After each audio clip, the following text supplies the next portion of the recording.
Give us your context, I guess, in terms of the implications of this visit, the timing.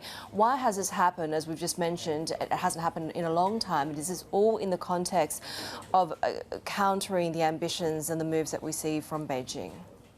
Well, two points I would add is that this comes at a historic moment for both countries as they change dramatically their kind of deterrent posture and position. Japan's changed in the last 2 years 5 separate policies that have been basically on the books for 70 years, from the size of the defense budget, the counter-strike capability in the defense area, normalizing and bringing the level of relationship with the ROK, the Republic of Korea, to a new, more solid strategic level. The United States also has made some fundamental changes, going from a hub-and-spoke system to a lattice multinational type of strategic architecture. And I kind of see this state visit, the 4th from a head of state in the region out of 5 that the president's done, as kind of putting a period at the end of one era that's defined as alliance protection and beginning to write the first chapter of the new era of alliance projection with Japan. And that's not just for the Indo-Pacific, but also as a key strategic partner in a global set of issues. The second thing, it's kind of bookend. The week started with Australia, the United States, Japan, and the Philippines doing naval and air exercises together in a new multinational effort, and have the ends the week with a historic first ever trilateral between the United States, Japan, and the Philippines head of state. That reflects and symbolizes the change in the United States approach. It also symbolizes the kind of role that Japan's going to play as the constant in our relationships in the area. But it also symbolizes China's whole strategy is to isolate the Philippines, isolate Australia with their economic coercion, isolate Japan by not accepting their fish to be exported. Our strategy is to flip that script and make the isolated party China. They're the ones that are isolated in the South China Sea as it relates to the Philippines. They're the ones that are isolated when it comes to trying to use economic coercion to coerce Australia to change their posture. And they become the isolated party, which is why they throw in the towel on that effort. So that's how this state visit.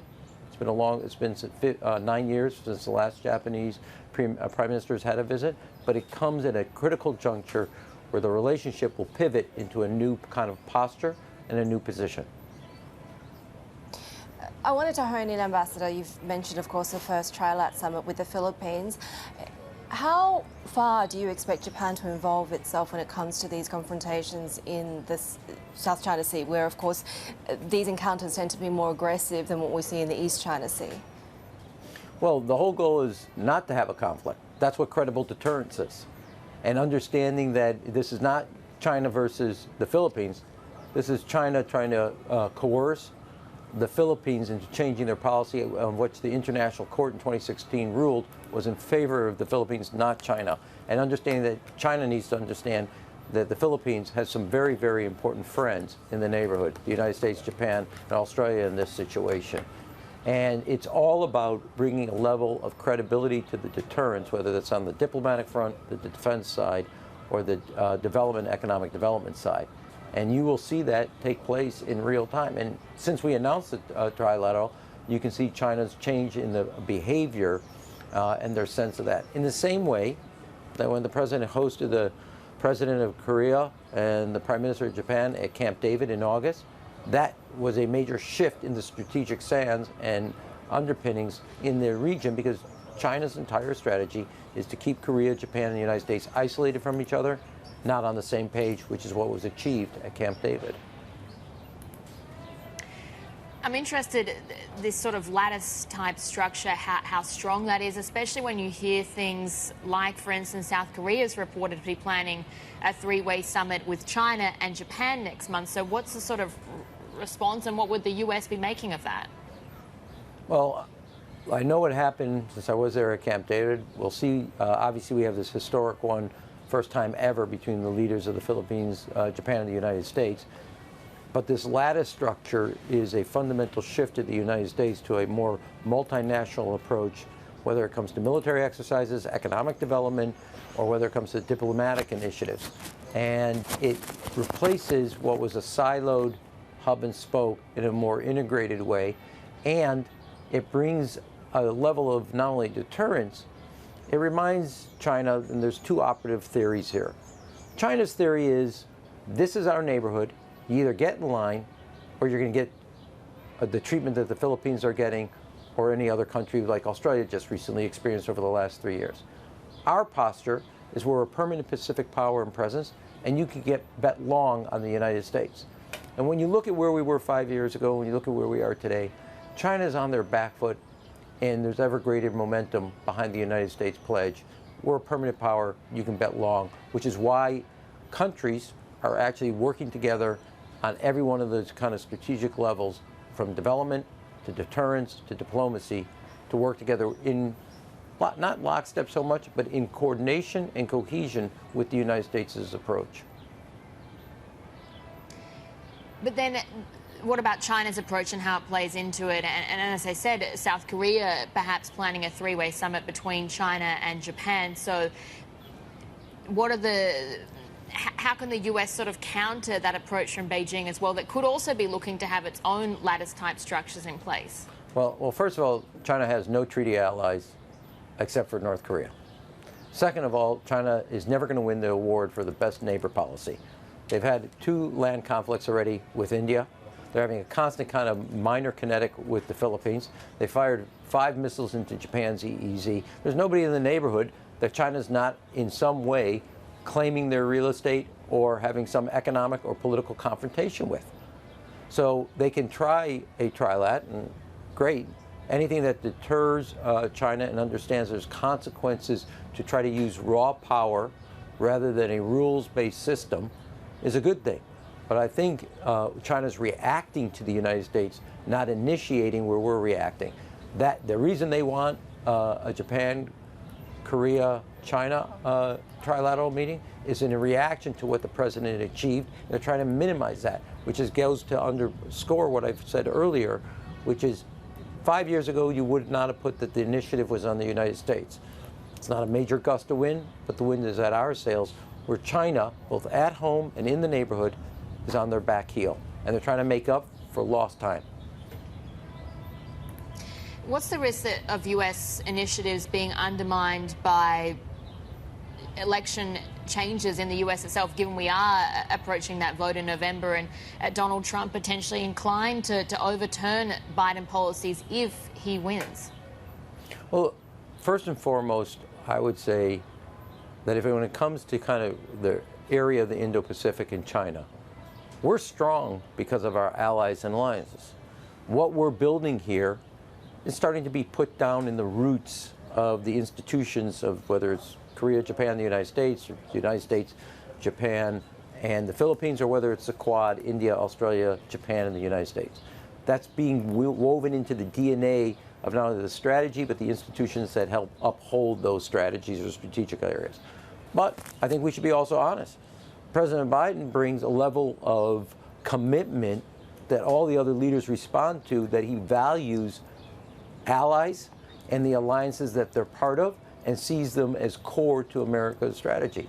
So the advances over the last 3 years being built and being put into kind of wired into the DNA? Yes. Can a leader that doesn't believe in that start to roll the rock back down the hill? Could. But I think there's enough progress, and everybody in the institutions understands how this goes to the core strategic interest, where the United States doesn't want to be alone. They want to isolate China. That means our allies are key partners in that strategy. From within Japan, in your role, are you getting more questions that perhaps suggest there is a rising degree of noise and uncertainty and concern about what the outcome might be post-November? Well, I think you should, first of all, obviously I know a little about American politics. There's obviously people are watching American politics. And they're watching because it has a keen interest. There's a keen interest in who the president is and what their ideas are. Yeah, the people are interested in American politics because it has consequences. Elections have consequences. Of course they're interested, and they ask me about it. That doesn't mean they're not interested, like in this state visit, of doubling down on their partnership with the United States, because they know it's in their strategic interest, and it's in our strategic interest that they're aligned with us. Ambassador, when we spoke to you back in May last year, you talked about the Micron deal with Japan really being a way to counter Chinese coercion in the tech and strategic space. Do you expect more to come out of PM Kishida's visit this time in terms of further investment to try and extend that lead that Japan and the US are trying to build? Well, two things I would say. One is I went this morning, Microsoft announced a $3 billion investment in data and AI capacity and research in Japan.